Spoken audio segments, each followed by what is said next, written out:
शेतकरी बंधूंनो राम राम.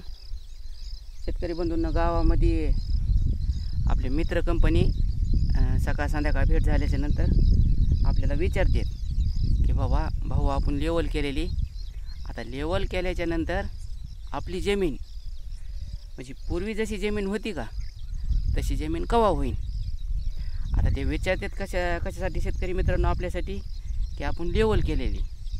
आता आपण लेवल केल्याच्या नंतर आपण 3 वर्ष लेवल केली लगातार,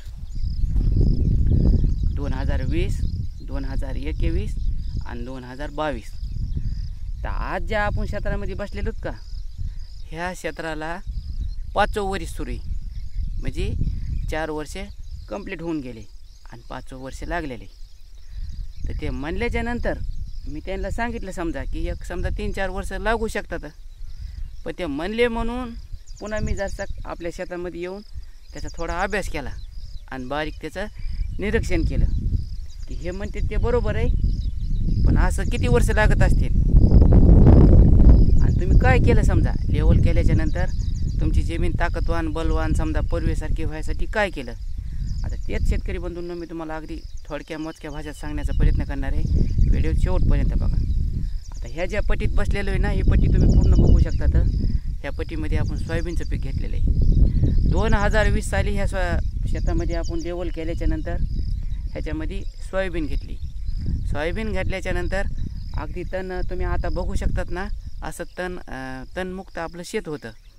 मग सोयाबीन काढून घेतल्याच्यानंतर डायरेक्ट सरी मारल्याच्या नंतर त्याच्यात आपण 4 फुटावर 8005 जातीच्या ऊसाची लागवड केली. लागवड केल्याच्या नंतर हे जे क्षेत्र आहे का ह्या क्षेत्रातलं आपण अर्ध क्षेत्र लागवड केली ती. शेतकरी बंधूंनो सलग 4 आपण त्याचे पिकं घेतले.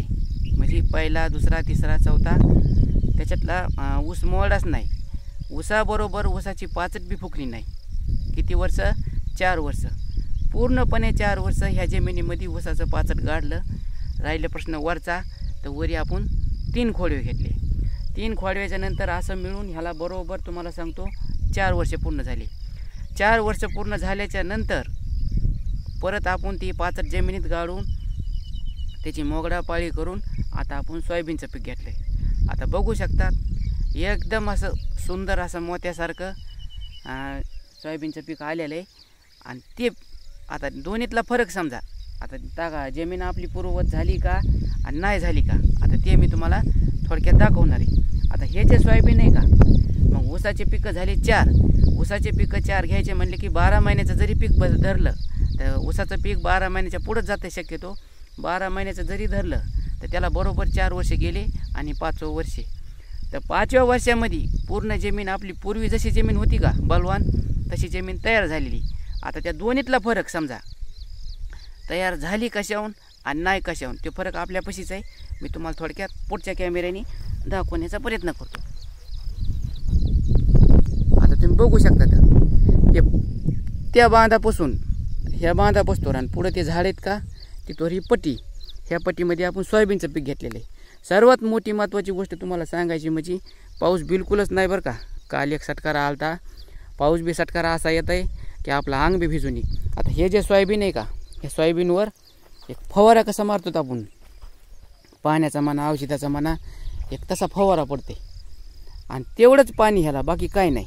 आता जमिनीमध्ये आता सध्या तुम्ही बघू शकता तर बघा हे पाचटाचे अवशेष आहेत आणि जमीन बी किती भुसभुस झाली मी तुम्हाला दाखवतो. हे बघा ते बघू शकता. जर तुम्ही खाली जर असं उकरलं का अगदी आपले बैल करायसारखे आधी असं लाडू बांधता येईल अशी माती. या बघा ही अशी भुसकी उकांड्यामध्ये कशी माती निघाली तशी माती या जमिनीमध्ये एकदम उकांडा टाईप भुसभुस राहणं हे.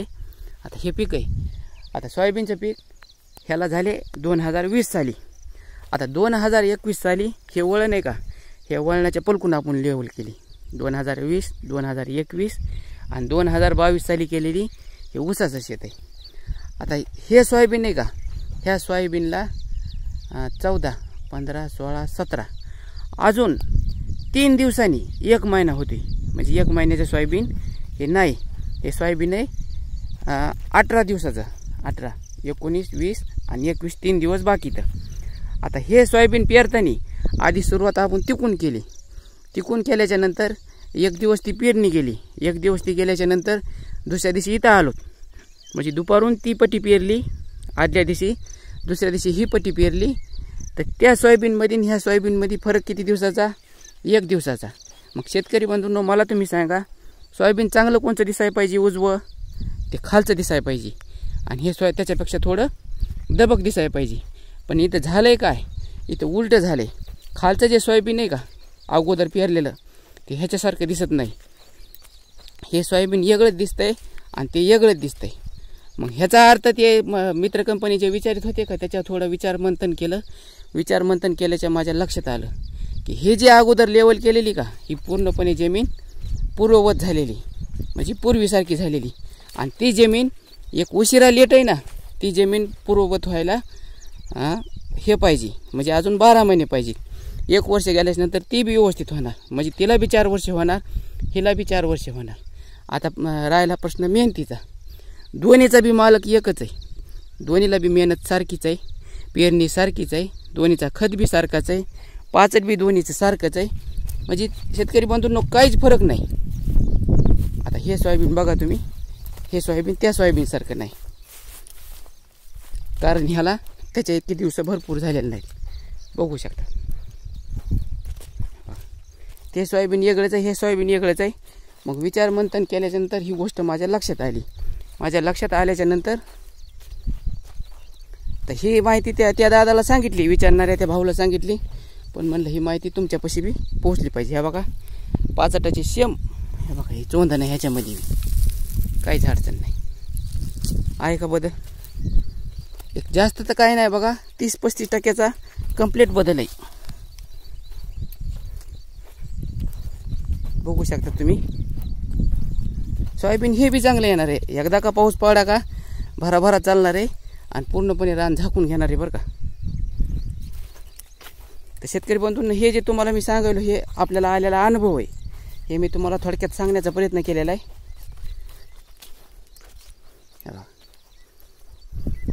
ह्याच्यात आणि ह्याच्यात 30-35% फरक आहे. ती जमीन पूर्ववत झाली, बलवान झाली आणि ताकद झाली.